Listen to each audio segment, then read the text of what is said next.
Hi guys, how are you doing? Hope you're doing well, and if you're not, that's okay because we'll all have bad days. Now, I love baking. I've been baking for as long as I can remember, making cakes, and I cook a lot of dinner as well. I love trying new things.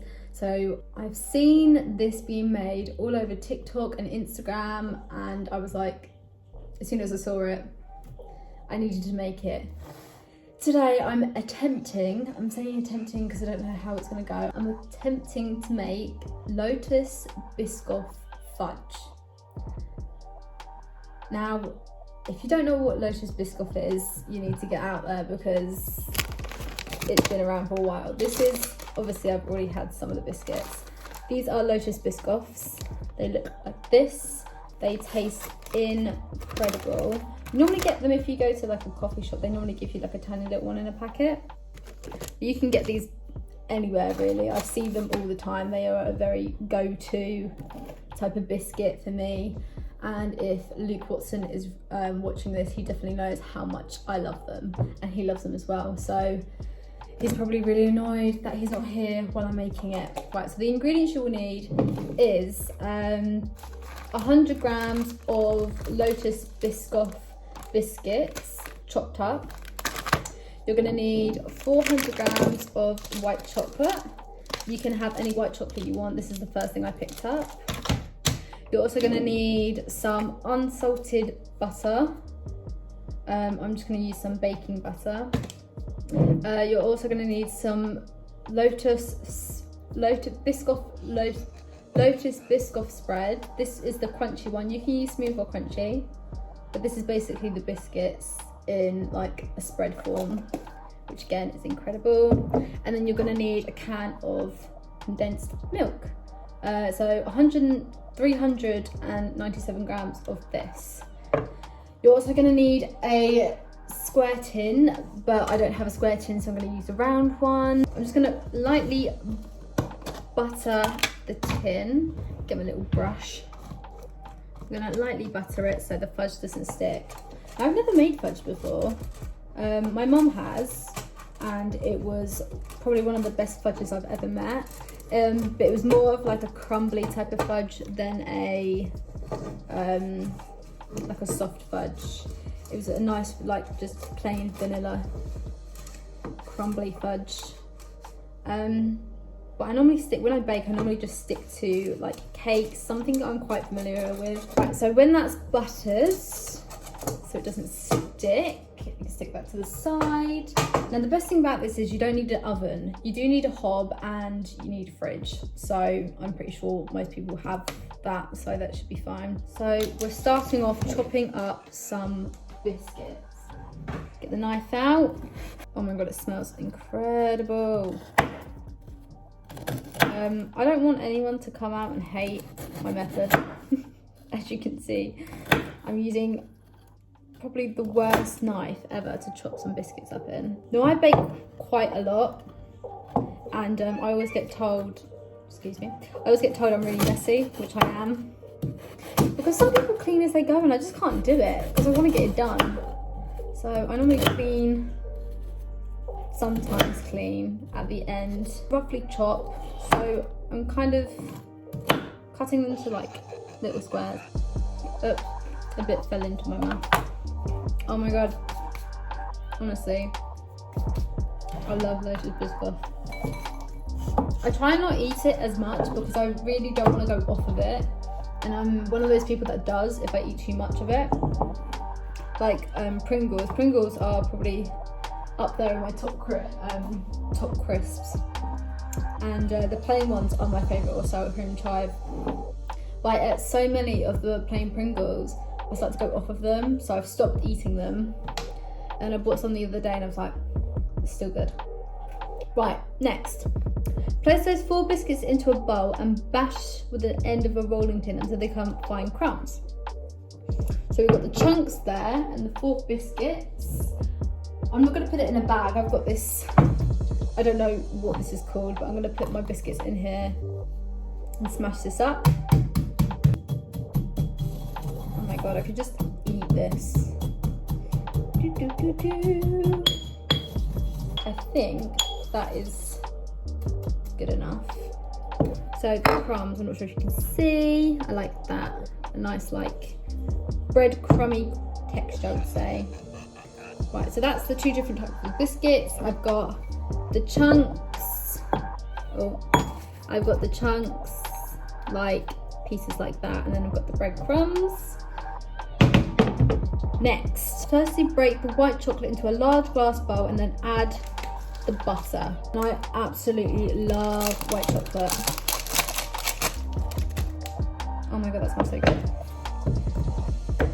Just gonna cut it. Oh no, white chocolate just fell into my mouth. I'm already making a mess. Right, so that's 1 bar of chocolate, and I need 2. Right, so let's, oh my god, it looks so good. Quickly chop the rest up. Right, chocolate's in. Woohoo! Oh, there's a bit. Mix that in. When that's melted, oh, we need butter. Crap, how much butter? I think it was 50 grams. Oh no, 30 grams. I'm not gonna weigh it. Probably the worst idea to do. I'm just gonna put in how much I think 30 grams is. That should do. I mean, if you've got like butter and you've got white chocolate, it's creamy enough really, isn't it? So while that's melting, we need, oh my god, that smells so good. We need 100 grams of this Lotus spread. It says smooth Biscoff spread, but I like the crunchy one. Oh my god, so good. 99.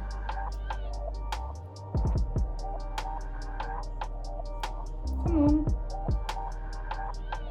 Oh, 103? Are you joking? I don't know if it's just me, but I have to get it on exactly 100. Oh, it's melting so nice and lovely. So I'm gonna add that Biscoff spread in there.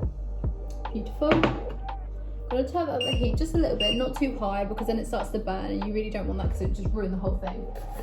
My bottle came, guys. This bottle is from the company, The Big Bottle Co. It's a 2 litre bottle because I never drink enough. So I ordered one of those so I know at least to drink at least one of those. Not including other drinks like juice and things like that. But I need to be able to at least drink one of those a day so I get at least 2 litres of water in my system because I never drink enough. Right, this is looking so good. Condensed milk. I know loads of people like condensed milk. Like for example, my granddad loves condensed milk. Condensed milk goes in. I'm not sure I like the taste of it on its own. What a mess. It doesn't have a massive flavour. Right, so I'm gonna turn this up. Get this melting and combining to make one piece of fudge. Now I actually bought the ingredients the other day because I saw it on TikTok and I love Biscoff and I was like, this needs to be made. So it's been sitting on the side for a couple of days, the ingredients, purely because I was going to make it and I wanted to make it for the video to show you guys whether I was going to fail or not. And I thought it'd be good to catch that on camera. So when we bought it, my auntie was like, "You've not made the fudge yet?" I was like, "No." I was like, I need to, basically we've been redoing the whole garden in her house. And when I mean redoing, I mean we've taken up like loads of stones, we've relayed soil, we've painted, we started relaying some astroturf today, artificial grass, and let's just say it started to rain, so that wasn't a good idea. but we've completely redone her whole garden, and I've got to say, I'm no Alan Titchmarsh, but I think he would approve. Right, so now we're going to add the chopped Biscoff, which is the big chunks, I believe. Pour that in. Oh my god, I can't wait to eat this. It's going to be so good. I hope it sets in time for later, because I'm definitely going to want a bit. Working quickly, pour your Biscoff fudge into your prepared tin silicone pan and smooth out with a spatula. Get my squirt in. Jokes. Then we're going to put it in the tin now, so it's all combined together. Ooh, it did make a very nice sound. Try and not put any of this anywhere else. This bit tastes good after all this effort, she said.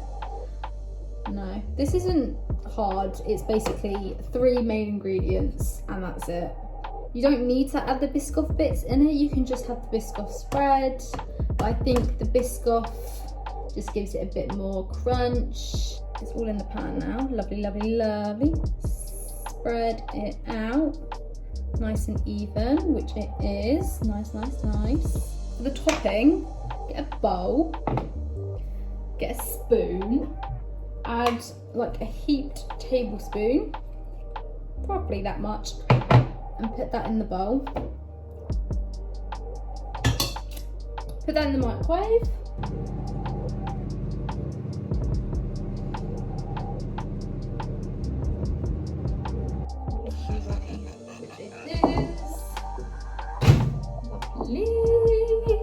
Some runny, and I think I'm just gonna drizzle this all over. Doesn't need to look pretty. Not like my face anyway. Ha ha ha, she says. Just gonna drizzle it.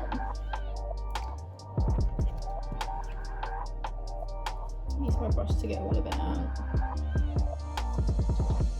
Oh god, it looks so good. Is it bad if I lick that?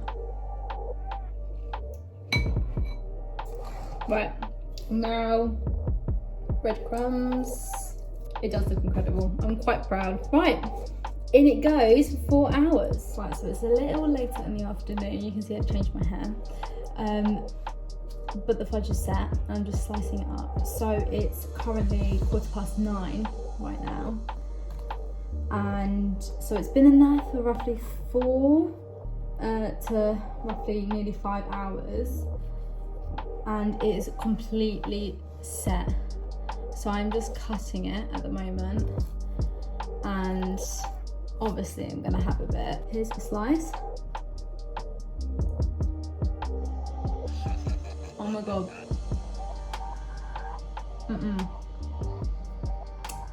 That is really good. That is probably one of the best fudges, or probably one of the best things I've ever made. I'm really impressed with myself. Look at that. So you can see the crunchy parts in it, the big crunchy bits, and then the small crunchy bits on top. So I'm gonna show you this ridiculously overpacked box right now. So yeah, basically, have a great day guys, and I will see you very soon with a brand